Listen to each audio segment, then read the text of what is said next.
안녕하세요. 도손쌤입니다. 우리 현대국어는 저번 시간을 기점으로 마무리가 되었어요. 그래서 오늘은 중세국어를 할 건데요. 그 전에 저번 시간에 했던 도손스 원픽 점검 한번 하고 시작하겠습니다.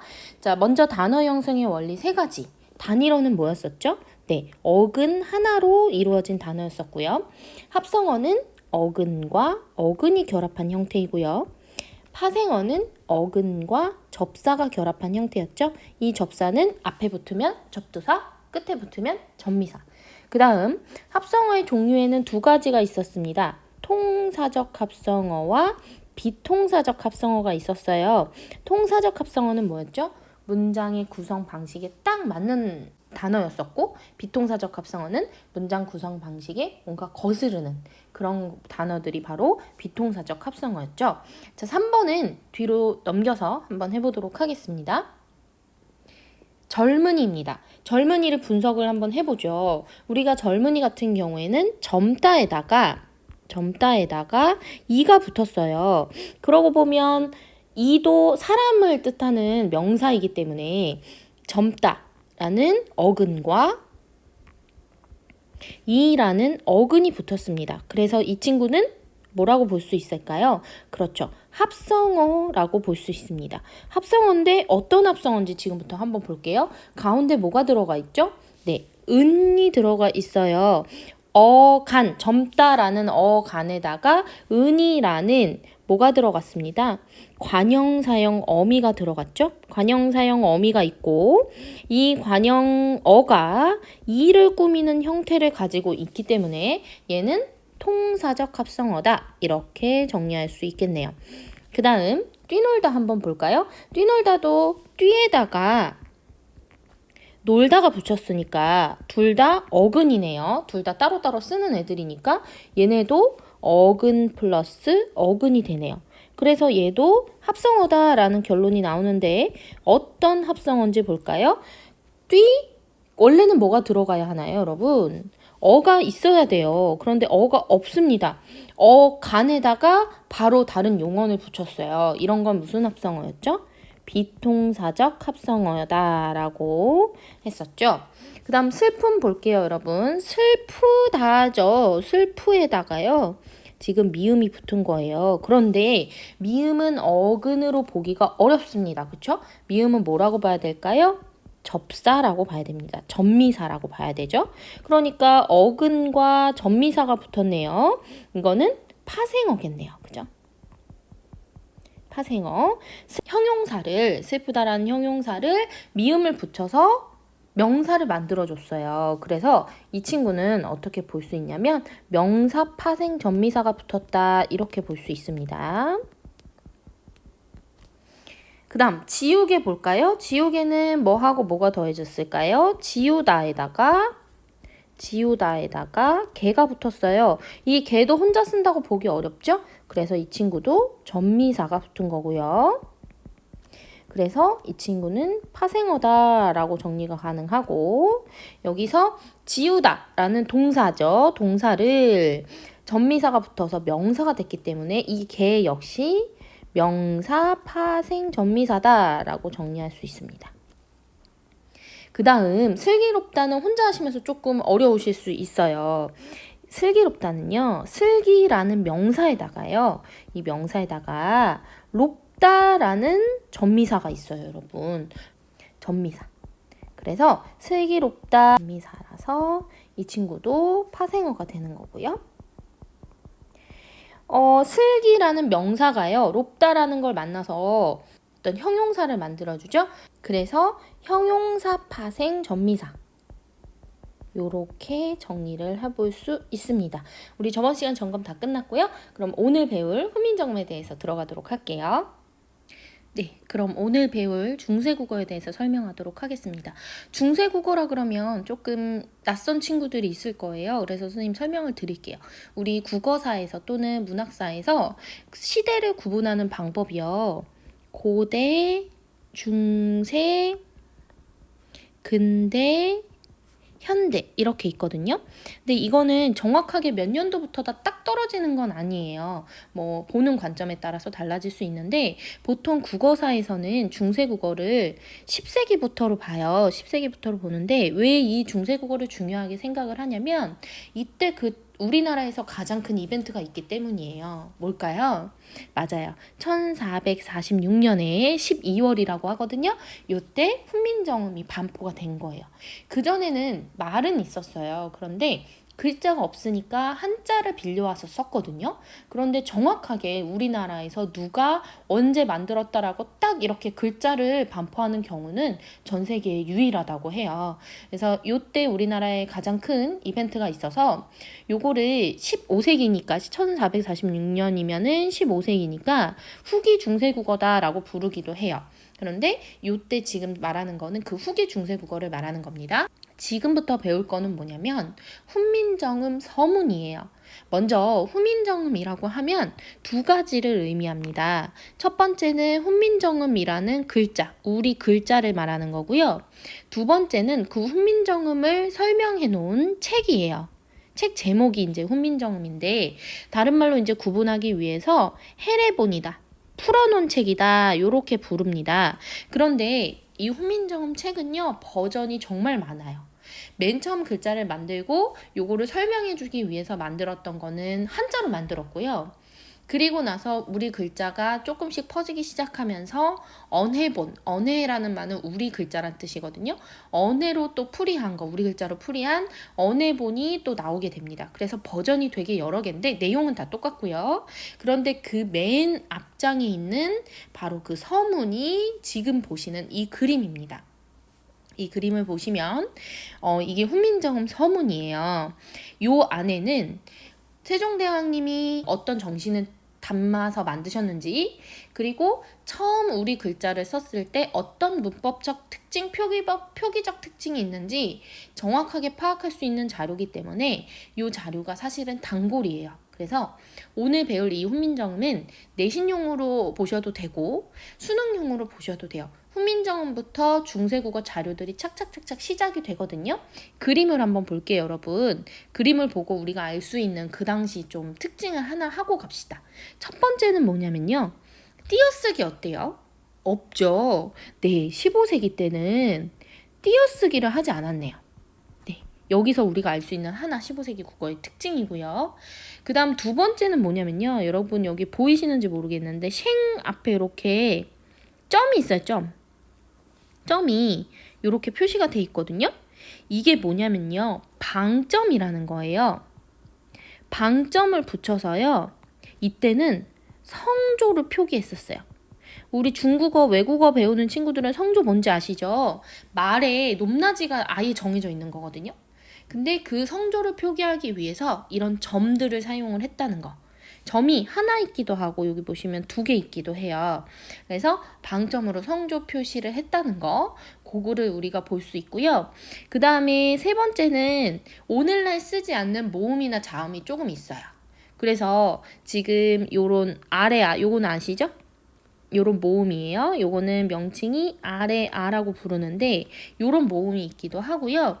지금 여기 요런 자음도 있고 세모자음도 있고요. 이건 반치음이라고 부릅니다. 그리고 순경음, 비읍이라고 부르는데 요런 자음들이 쓰였다는 거를 우리가 기본적으로 알 수가 있어요.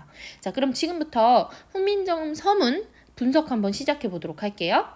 네, 먼저 제목입니다. 신종엉쟁 훈민정음 이렇게 돼 있어요. 신종엉쟁 좀 이상하죠? 이거는요, 우리가 받침에 굳이 이응을 이렇게 붙인 거거든요.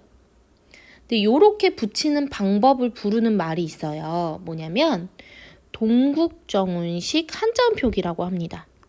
일단 적을게요. 이게 무슨 뜻이냐면요, 여러분.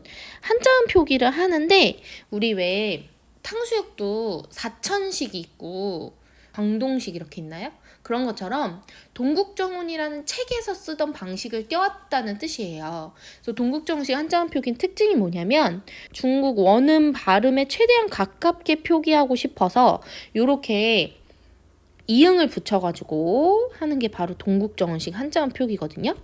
그래서 생종 엉쟁 이렇게 표기를 하게 되는 거예요. 자, 해석을 한번 보면요. 훈민정음의 뜻이 뭐죠, 여러분? 훈민정음. 네, 백성을 가르치는 바른 소리라는 뜻입니다. 그런데 생종 엉쟁 이걸 뭐냐면요. 어제가 뭐냐면 임금이 직접 지었다는 뜻이에요. 그러니까 무슨 뜻일까요? 그렇죠. 세종대왕이 직접 만든 이라는 뜻이 되는 거죠. 세종대왕이 직접 만든 백성을 가르치는 바른 소리 이렇게 되는 겁니다. 그 다음 보겠습니다. 나랏하고 이렇게 시옷이 있어요. 이거는 오늘날의 뭐와 같은 거냐면 의와 같은 거예요. 의. 도손의 수업 이렇게 의요. 이 의는 뭘까요? 관형격 조사입니다. 그죠? 누구의 책? 뭐 이런 거니까 관형격 조사예요. 그러면 우리는 뭘 할 수 있어요? 아, 중세 때는 관형격 조사를 물론 의도 썼습니다. 나중에 나오지만 의도 썼지만 지금 뭐를 썼다? 시옷을 썼구나 라는 걸 알 수가 있는 거예요. 그래서 해석은 어떻게 될까요? 맞아요. 나라의 이렇게 되는 거죠. 나라의 이렇게 되고요. 그 다음 말싸미 이렇게 있습니다. 여기서 선생님이 하나 설명해야 될 게 있어요. 이 조사와 어미가 붙을 때요. 쓰는 방식이 세 가지가 있어요. 뭐냐면 이어적기가 있고요. 거듭적기가 있고 많이 들어보셨을 거예요. 끊어적기가 있어요. 그래서 이어적기는 지금 얘가 어떻게 말쌈 하고 플러스 2가 되니까 얘를 어떻게 적은 거죠? 말쌈이 이렇게 적는 게 이어적기고요. 거듭적기는 뭐냐면 말쌈 한 다음에 미 한 번 더 쓰는 거예요. 그래서 쌈미 이렇게 쓰는 게 거듭적기고요. 현대에 와서는 끊어적기가 자리를 잡게 됩니다. 그래서 어떻게 그냥 이렇게 적는 게 끊어적기예요. 처음에는 이어적기를 주로 쓰다가요. 중간에 거듭적기가 나타나면서 이어적기와 거듭적기를 둘 다 같이 씁니다. 그러다가 점점 끊어적기로 자리를 잡게 돼요. 그래서 이 말싸미는 무슨 적기라는 걸 알 수 있어요, 여러분? 그렇죠. 이어적기를 쓰고 있다는 거 그거 아시면 될 것 같아요. 그래서 해석은 어떻게 할까요? 네, 나라의 말씀이 뭐 하셔도 되고 말이 하셔도 됩니다. 나라의 말이 말씀이 둥극애라고 돼 있습니다. 이 애도요 좀 짚고 넘어갈게요. 이 애는요 오늘날의 과와 같은 거예요. 과. 자, 과입니다. 그러면 중국과 달아라고 돼 있는데 이 달아는 different, 다르다라는 뜻이거든요. 그러면 중국과 다르다니까 중국과는 문장 성분이 뭘까요? 부사어죠. 그래서 이 과는 부사격 조사가 되는 거예요. 부사격 조사. 정식 명칭은 비교 부사격 조사를 오늘날에는 과를 썼는데 중세 때는 뭘 썼다? 애를 썼다라는 걸 알 수 있습니다. 그러면 해석은 어떻게? 중국과 달라. 아까 뭐라 그랬죠? 달라. 이렇게 해석이 되는 거죠. 그 다음 문자와로 서르라고 돼 있습니다. 문자겠죠. 이것도 마찬가지로 뭐겠어요? 동국정식 한자음 표기예요. 문자와로 요거는 그냥 문자로로 해석하시면 되겠어요. 그러면 문자로 이렇게 있고요. 그 다음에 서르가 있습니다. 자, 이 서르는 오늘날에 뭐로 바뀌냐면 이게 이제 바뀌었다는 뜻이에요. 뭐로 바뀌었냐면 서로로 바뀝니다.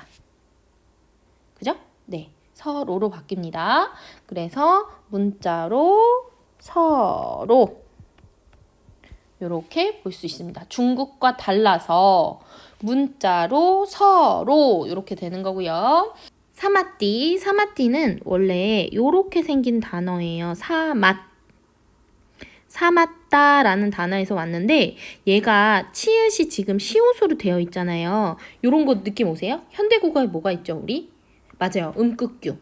8개 종속만 쓰잖아요. 옛날에는요. 7종성법을 썼대요. 그래서 우리 가느다란 물방울이었잖아요. 가느사란 물방울. 이렇게 썼습니다. 받침에. 이렇게 쓰는 걸 좋아했어요. 그래서 치읓 대신에 시옷이 쓰게 된 거예요. 그래서 이 사맞다라는 말은 오늘날에 통하다라는 뜻이야. 통하지. 이렇게 보시면 되고요. 아니할세라고 돼 있는데 요 리을세 있죠? 리을세. 요거는 오늘날에 뭐뭐함으로 라는 뜻이에요. 그러면은 어떻게 할까요? 뭐뭐 하기 때문에 뭐뭐 함으로 이렇게 되니까 통하지 아니함으로 이렇게 쓰시면 되는 거예요. 그래서 선생님 그랬죠? 말은 우리말이 있는데 글자가 없었어요. 그래서 뭘 빌렸었죠? 중국의 문자를 빌렸었단 말이죠. 근데 말은 어때요? 중국과 다르다라고 설명을 하고 있는 겁니다. 그 다음 이런 전차로 돼 있는데 전차로 요 전차는요. 까닭, 이유라고 생각하시면 돼요. 그러면 이런 이유로 어떤 이유로? 말과 문자가 통하지 않아서 어린. 자, 요거 중요한 거 나왔습니다. 어린. 오늘날 어린은 무슨 뜻이죠, 여러분? 네, 맞아요. 어리다 라는 뜻인데 이 당시에는 어리석은이라고 쓰였습니다. 이 어리다 라는 단어가 어리석은에서 어떤 걸로 바꿨어요? 어리다로 바뀌었죠. 스투피드로 바뀌었단 말이에요. 오늘날. 그죠? 그래서 요 바뀌는 과정을 뭐라고 부르냐면 의미 이동이다 라고 해요. 의미 이동. 나중에 의미 이동을 겪었습니다. 어리다라는 단어가. 상관이 없는 걸로 바뀌면 의미 이동이에요. 그래서 이 당시에는 뭐라고 해석을 해야 될까요? 그렇죠. 어리석은. 백성이 뭐겠어요? 백성이. 이렇게 되는 거죠. 어리석은 백성이. 니르고저. 자, 니르고저는 이르고자, 말하고자 이렇게 보시면 돼요. 이르고자 이렇게 하시면 되고요. 요 리을 여린 이읒 있잖아요. 요거는 뭐라고 생각하시면 되냐면 오늘날 관형사용어미 는이 됩니다. 는. 하는 배. 요거는 바 플러스 이예요. 이게 뭐냐면 오늘날로 치면 바가 있으면 주격조사를 뭘 쓰죠, 여러분? 가를 쓰잖아요. 그런데 옛날에는 주격조사를 오늘은 이 아니면 가죠. 근데 이 당시에는 이를 쓰거나 이를 쓰거나 안 쓰거나 했습니다. 이거 안 쓴다는 표시예요. 그래서 이렇게 썼는데 그 중에서 지금 모음이 단모음이었기 때문에 이가 하나 들어갈 수 있는 상태라서 요걸 고르게 된 거예요. 만약에 얘가 자음으로 끝났으면 아까 말싸미 하면서 이를 넣었을 거고요. 그냥 이모음으로 끝난 경우에는 안 넣었습니다. 그래서 자, 얘는 주격조사라고 말씀드렸어요. 그러면 해석이 어떻게 될까요? 하는 바이죠? 가 이렇게 되는 겁니다. 있어도 이렇게 되고요. 마참내는 뭘까요, 여러분? 마침내. 그 다음에 이 제는 누굴까요, 여러분? 그렇죠. 백성이에요. 백성이 자신들의 어떤 거를 뜻을 이거 뭐 하고 있어요, 여러분? 이어 적기죠? 옛날에는 어떻게 썼다는 거예요? 뜻을 이렇게 썼다는 거네요. 자, 뜻을 싫어. 자, 이 싫어는 싫다 이렇게 보시면 돼요. 그래서 싫어 이렇게 보시면 됩니다. 펴티. 자, 지 이렇게 해석을 하시면 되고요. 아까 리을 니은 나왔죠? 리을 여린 니은. 그러면 어떻게 될까요? 못 하는 이렇게 되고요. 이 놈이는 어떻게 생긴 걸까요, 여러분? 놈 플러스 이에요. 그래서 이어 적기를 했는데요. 여기서 우리가 하나 알고 넘어가야 할 것은 이 놈입니다, 여러분. 자, 보세요. 놈이라는 단어가요. 옛날에는요, 그냥 보통 사람, 모든 사람이었어요. 그런데 얘가 오늘날 어떻게 바뀌었죠? 사람 중에서 어떤 사람? 욕먹어 싼 사람. 그죠? 그래서 비속어 남자. 남자를 가리키는 비속어로 바뀌었단 말이에요. 그래서 근데 사람이긴 사람이죠. 그래서 이거는 의미 이동이라고 안 하고요. 의미 축소라고 합니다. 오늘날 의미 축소를 겪었어요. 그래서 백성을 욕한 게 아니고요. 이 당시에는 사람이었기 때문에 못하는 사람이 요렇게 해석을 하셔야 돼요. 그 다음에 이 하다는요. 하다는 옛날에는 많다라는 뜻이었었어요. 많다. 지금 우리가 doing 할 때 그 하다는요. 옛날에는 이렇게 썼었습니다. 이렇게 썼었어요. 근데 하다라는 거는 많다라는 뜻입니다. 그러면 어떻게 해석할까요? 많다. 이렇게 해석이 되겠죠? 네. 그 다음에 네 있습니다. 네.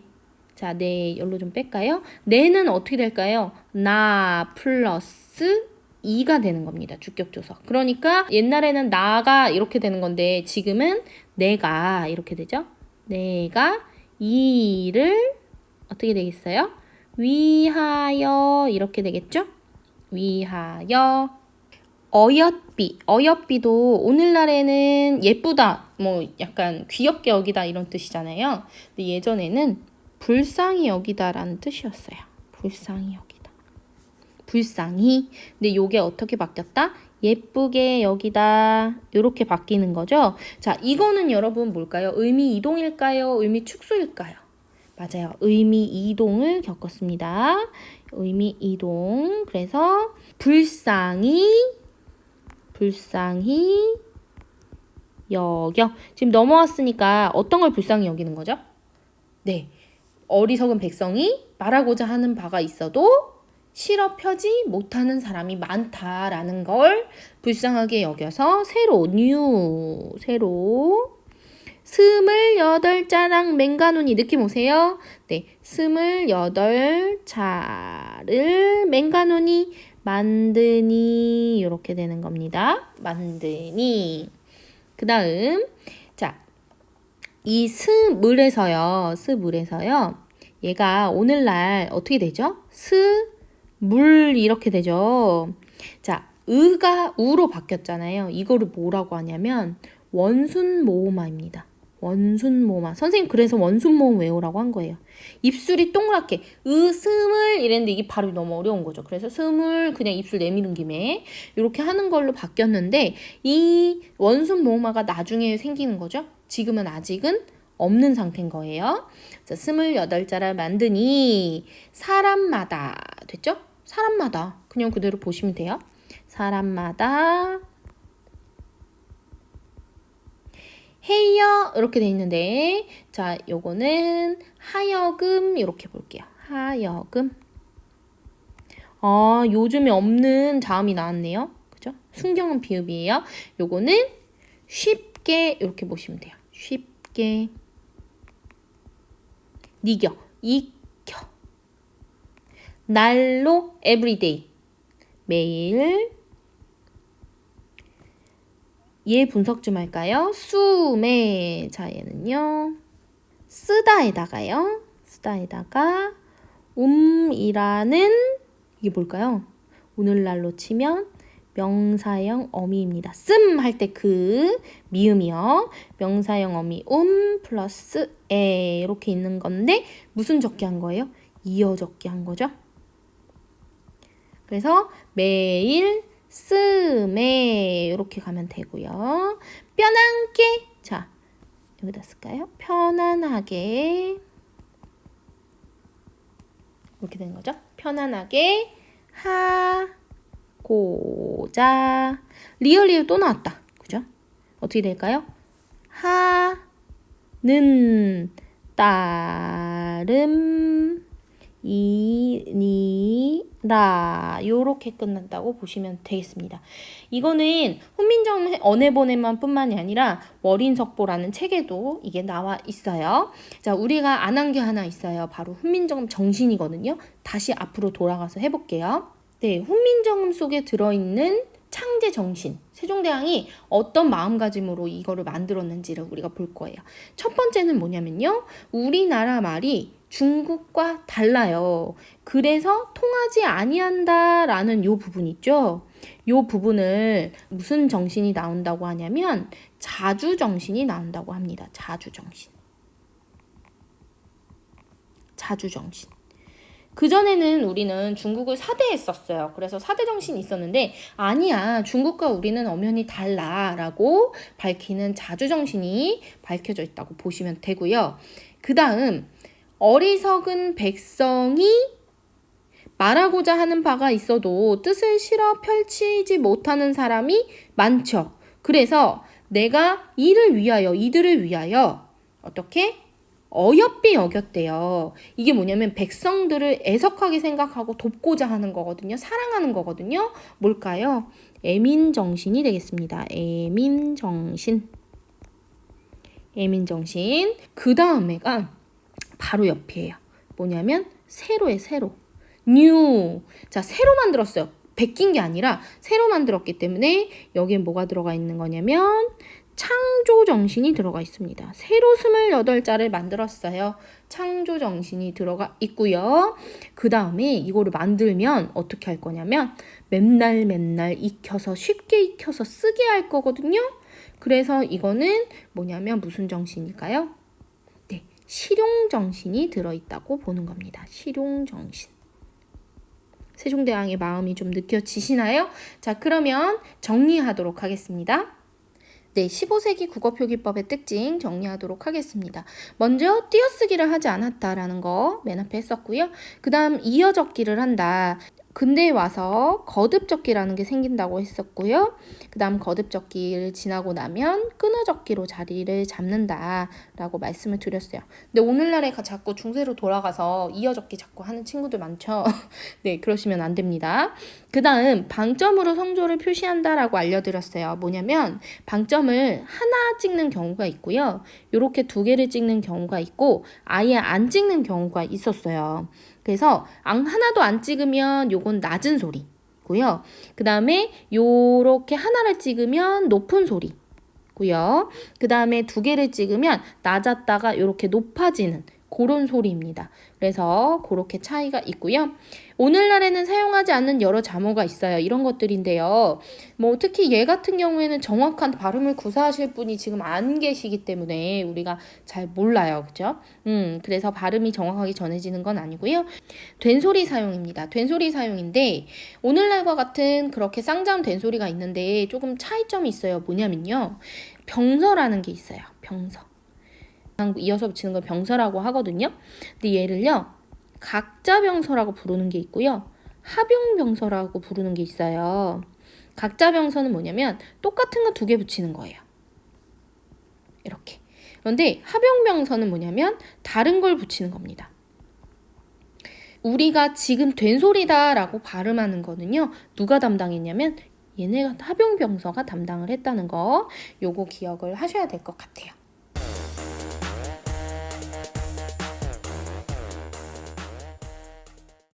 네, 오늘의 도선스 원픽입니다. 훈민정음 해석해드렸어요. 그런데 반복을 좀 여러 번 하셔야 여러분께 되거든요.